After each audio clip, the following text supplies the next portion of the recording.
For 83% of companies, it's not a matter of if, but when a data breach will happen. And data breaches are expensive. There are fines and remediation costs, but the most serious cost is the damage to the trust you have worked so hard to build with your customers. My name is Cindy, and I'm from Chargent. If you are a finance or IT leader who wants to protect your customer data and avoid common PCI compliance mistakes, then you're in the right place. And if you're looking for strategies to reduce your PCI scope, I suggest you download the Salesforce PCI guide using the link in the description of this video. When it comes to PCI compliance, even the smartest organizations make mistakes, risking their money and customer relationships. We're here to help you avoid some of these. PCI compliance mistake number 1, thinking it won't happen to you. Underestimating the likelihood of experiencing a data breach and failing to put a response plan in place is an unforced error that you don't have to make. While you should do everything in your power to prevent a data breach from happening, you should also be prepared to act quickly if it happens. PCI compliance mistake number 2. PCI compliance isn't core to your business plan.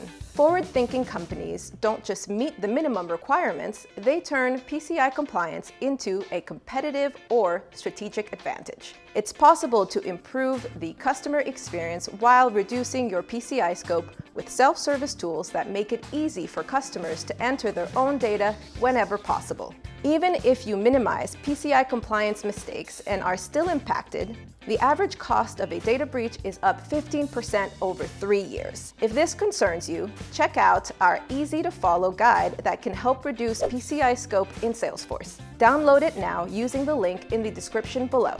PCI compliance mistake number 3, not paying attention to third-party risks. If you use third-party service providers, don't overlook their compliance status. Their adherence to PCI compliance impacts your organization's data security. In addition, legacy or outdated systems can make it more challenging to meet PCI DSS requirements. PCI compliance mistake number 4, mishandling cardholder data.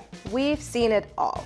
Companies storing cardholder data unnecessarily, not following best practices like tokenization, and even writing down credit card numbers on sticky notes. A good rule of thumb is hear no card, see no card, touch no card. PCI compliance mistake number 5, a set it and forget it approach. PCI compliance is an ongoing process, not a one-time event. Regular security testing and employee training make sure that the plans and processes you put in place keep working to protect your organization and your customers.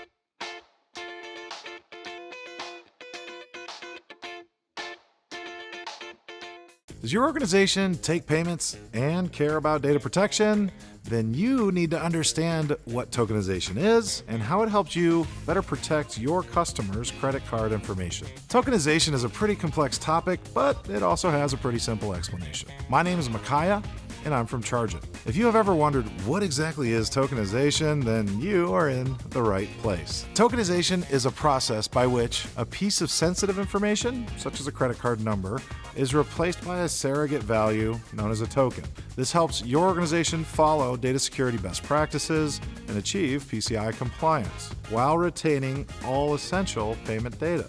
So let's review an analogy that tells us how payment tokenization works. Hey, by the way, if you're interested in more ways to reduce your PCI scope, then I want you to download the Salesforce PCI guide using the link in the description of this video. Let's say that you're headed to fabulous Las Vegas to play blackjack, and you start out your evening at the MGM Grand.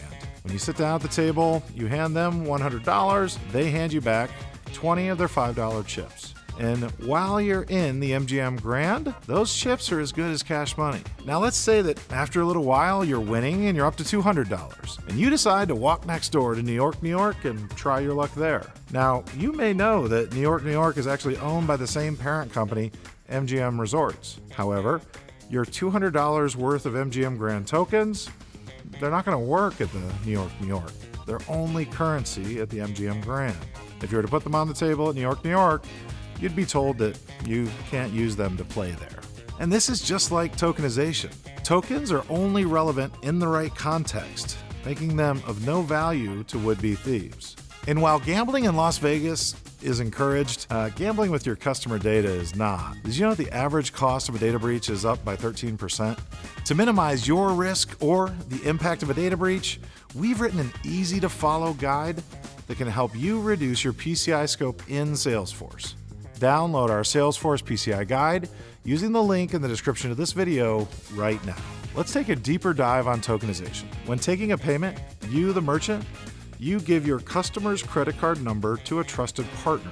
This is usually a payment gateway, and it's done using bank-level encryption or a hosted payment page. In turn, the payment gateway gives you a reference that represents that credit card in their system, and this is known as a token. That token represents a specific combination of a single payment detail to a single payment gateway for a single merchant and is identified by a random string of characters. It can't be deciphered because it hasn't been encrypted. It is randomly generated. And that is what makes this system so secure. If a would-be attacker manages to get their hands on these tokens, there's just not much they can do with them. And even in the worst-case scenario, where they also get your credentials and sign in to your gateway account, the tokens are tied through your merchant ID directly to your bank accounts. Anything charged against a token would remain in your bank accounts, and it's fully within your control to reverse. And tokens, they're not just used for credit card information. Most payment gateways will also tokenize bank account data, which is important if you're taking bank payments. The value of tokenization, it's pretty easy to see. It eliminates the need for you to store your customer's full payment information, and that reduces your compliance risk. In the age of frictionless payments, where your customer experience and security are top of mind for both consumers and for merchants, leveraging tokenization, it's more important than ever. Retyping credit card and bank account information is not only a huge waste of time, but storing payment data, it opens you up to unnecessary liability.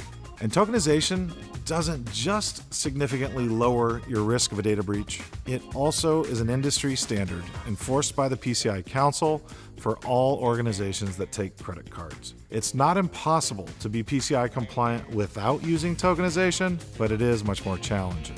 At Chargent, we recommend that all of our customers use tokenization to protect card data throughout their organization.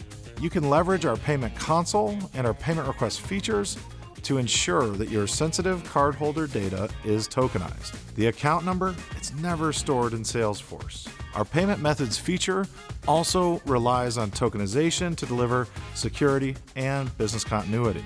You can tokenize at multiple gateways. So if one goes down or is under maintenance, you can simply move to another one. This means less disruption for your business and less frustration for your customers.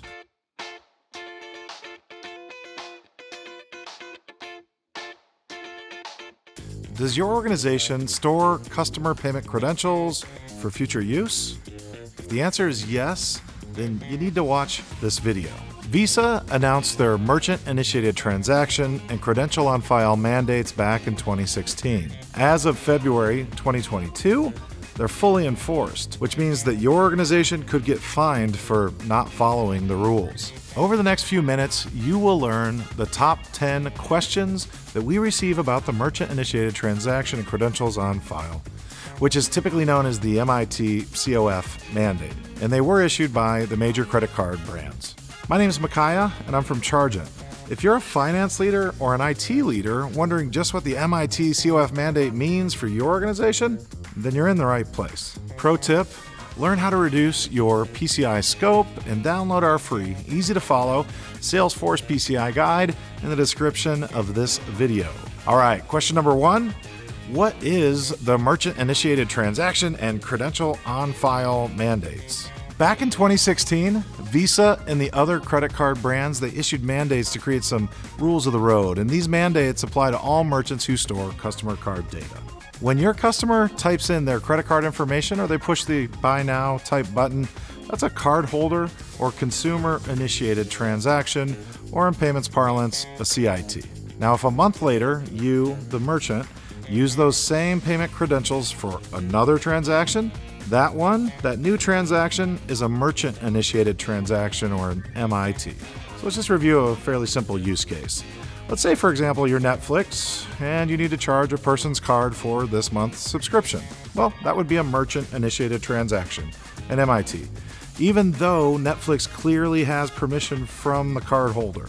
The MIT COF mandate, it describes what is expected out of you and I, the merchants, to use these payment credentials. And when we adhere to these rules, we see fewer chargebacks. We avoid additional fees for non-compliance, and we increase our authorization rates. Question number 2, what is the purpose of these mandates? Before 2016, there were no standard rules that were used for managing stored credentials. Processors and merchants, they were deciding how to manage this on their own, which wasn't great for consumer confidence. One important element of these mandates is to confirm consumer intent. When and how did the cardholder give the merchant their payment information? And what did the consumer intend for the merchant to do with their payment details? Let's take chargebacks, for example. There might be questions from the consumer like, why did the merchant have my credit card information to begin with? With the MIT COF rules, the issuer must keep standardized transaction data history, which makes the consumer intent easy to understand. And while we're talking about compliance, did you know that the average cost of a data breach is up 13%? And to help you, we've made an easy-to-follow guide that can reduce your PCI scope. If ever-changing regulations and compliance are keeping you up at night, I want you to use the link in the description below to download our free Salesforce PCI guide right now. Question number 3, do these mandates apply to my organization? Well, most likely, yeah, they probably do. If you are keeping payment details, either encrypted card numbers or tokenized payment credentials on file for future use, then yeah, this mandate, it does apply to your organization. Question number 4, does this mandate benefit my organization? Reality is, the credit card brands are taking a carrot and stick approach. If you're in compliance with the mandate, you'll see higher authorization rates, and it's especially true when it comes time to process your subscription, installment, or scheduled payments. And if you're not in compliance, you will risk increased enforcement. We had one international Chargent merchant who was not paying close attention to these mandates until they saw their authorization rates drop from 85 to 46%. This is a 40% reduction in their first try approvals. Again, that's 2 out of 5 additional transactions required the merchant to get the card details from the payer a second time. And you can easily see how this would lower their cash on hand and reduce their cash flow. Question number 5, how do my customers benefit? Well, today, customers want everything to be seamless. They provide their credit card information once, and then they expect to receive the services that they signed up for without interruption. MIT COF mandates, they ensure that us merchants, that we can deliver that seamless experience securely. Question number 6, how urgent is this? If you are a US-based merchant, you should be paying attention. The bigger your organization, the higher the risk of increased decline rates and non-compliance fees. This is happening now. I would certainly suggest you have a sense of urgency around this topic. All right, question number 7, how do I know if I'm in compliance? Well, if you are seeing payments decline by the payment processor rather than the payment gateway, which you can tell by looking at the error messages, that's a pretty clear indicator that you're not adhering as closely as possible to these mandates, and the system's looking for you to do better. Question number 8, I'm not in compliance with the MIT COF mandates, and what happens now? Well, it is possible that nothing happens, or you may run into higher decline rates when processing payments. So quick tip, take a look at your decline rates from your most recent batches, and then compare them against decline rates from a year ago, from 2 years ago. In fact, go as far back as possible. Are the decline rates the same? Are they maybe better today? So remember, Visa and MasterCard, they report that on average, 15% of recurring payments are declined. The farther you are from this benchmark, the more likely it is that you have a problem. Question 9, so how do I get in compliance? Well, Chargent customers using the most current version can update their processes to become compliant. Just configure the order source field on Chargent order to accurately indicate which type of transaction is being conducted. It's pretty simple for an experienced Salesforce admin to implement. To confirm that your process is working correctly, you can review the Electronic Commerce Indicator, or ECI, in the admin panel of your payment gateway. Look for consistent ECI values across the same types of transactions. If you're not a Chargent customer, simply review the admin panel at your gateway, just like we discussed a moment ago, to ensure that your Electronic Commerce Indicator values correctly reflect the situation for the payment. Question number 10, how do I make sure my organization stays compliant? At Chargent, we give you a framework to achieve compliance in a way that makes sense for your organization. As a best practice, we recommend that Chargent customers stick to our UIs whenever possible, using features like our Take Payment component, Chargent Custom Checkout, and the Chargent Payment Console, as well as our Payment Request feature. If you are using these UIs, then we are sending the correct ECI values for you. We work hard to ensure that you're empowered to meet mandates while maintaining flexibility as rules are updated. And now that you know how to be compliant with MIT COF mandates, I want you to check out this next video here, where you can learn more about how to make payments in Salesforce simple. My name is Micaiah, and I'm from Chargent, where we are dedicated to helping you make payments simple in Salesforce. And remember, we're always here to help.